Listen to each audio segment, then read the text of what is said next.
Share बाजार में लोग बर्बाद हो रहे हैं। ऐसा मैं नहीं कह रहा, ऐसा कहा गया है सेबी की रिपोर्ट में।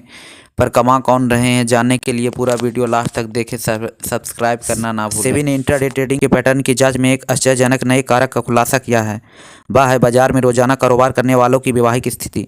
विश्लेषण कहता है कि विवाहित और अविवाहित यानी सिंगल ट्रेडर के साथ साथ पुरुष और महिला ट्रेडर के बाजार में खरीद फरोख्त और घाटे मुनाफे के बीच काफ़ी अंतर है।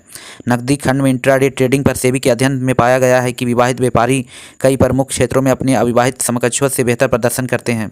लेन देन में विवाहित ज़्यादा आगे रहे। सेबी ने वित्त वर्ष 2019, 22 और 23 के दौरान जांच में पाया कि सिंगल ट्रेडर की तुलना में विवाहित लोगों ने कम घाटा उठाया। वित्त वर्ष 23 के दौरान 75% सिंगल ट्रेडर घाटे में चल रहे हैं, जबकि घाटे में चल रहे विवाहित ट्रेडर की संख्या 67% थी। इसके अतिरिक्त विवाहित लोगों ने अविवाहितों की तुलना में औसतन काफ़ी अधिक संख्या में व्यापार किया, जो बाजार में उच्च स्तर की भागीदारी और गतिविधियों के संकेत है। युवा ज़्यादा नुकसान उठा रहे हैं। अपने अध्ययन में सेबी ने खुलासा किया कि आयु वर्ग जितनी कम होगा, नुकसान उठाने वालों का अनुपात उतना अधिक होगा, क्योंकि उच्च आयु वर्ग के ट्रेडर्स में नुकसान उठाने वालों का अनुपात कम था। वित्त वर्ष 2023 में 60 वर्ष से अधिक आयु वर्ग के ट्रेडर में सबसे कम यानी 53% नुकसान था, जबकि 20 वर्ष से कम उम्र के ट्रेडर्स में नुकसान उठाने वालों का अनुपात सबसे अधिक यानी 81% था। लाभ कमाने में महिलाएं पुरुषों से आगे रही। महिला ट्रेडर्स में उनके पुरुष समकक्षों की तुलना में लगातार लाभ कमाने वालों का अनुपात अधिक था। यह महिला निवेशकों के बाजार कौशल पर प्रकाश डालती है।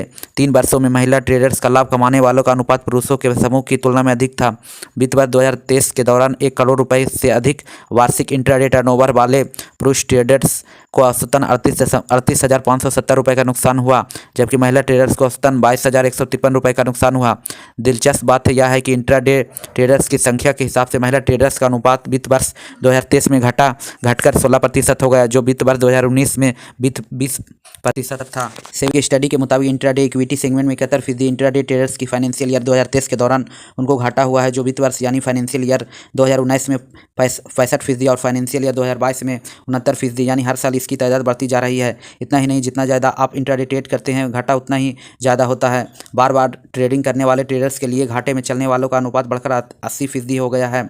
सेबी की रिपोर्ट के मुताबिक फाइनेंशियल ईयर 2023 के दौरान सालाना 1 करोड़ से ज़्यादा इंट्राडे टर्नओवर वाले 76% इंट्राडे ट्रेडर्स को घाटा हुआ है। 1 करोड़ से ज़्यादा सालाना कारोबार वाले इंडिविजुअल ट्रेडर्स को वित्त वर्ष 2023 के दौरान औसतन यानी एवरेज 3,497 रुपये का घाटा हुआ है। और ऐसे ट्रेडर्स के समूह यानी ग्रुप के लिए प्रॉफिट कमाने वालों का जो औसत प्रॉफिट है वह है 9,172, जबकि घाटे वाले में रहने वाला का औसत घाटा है।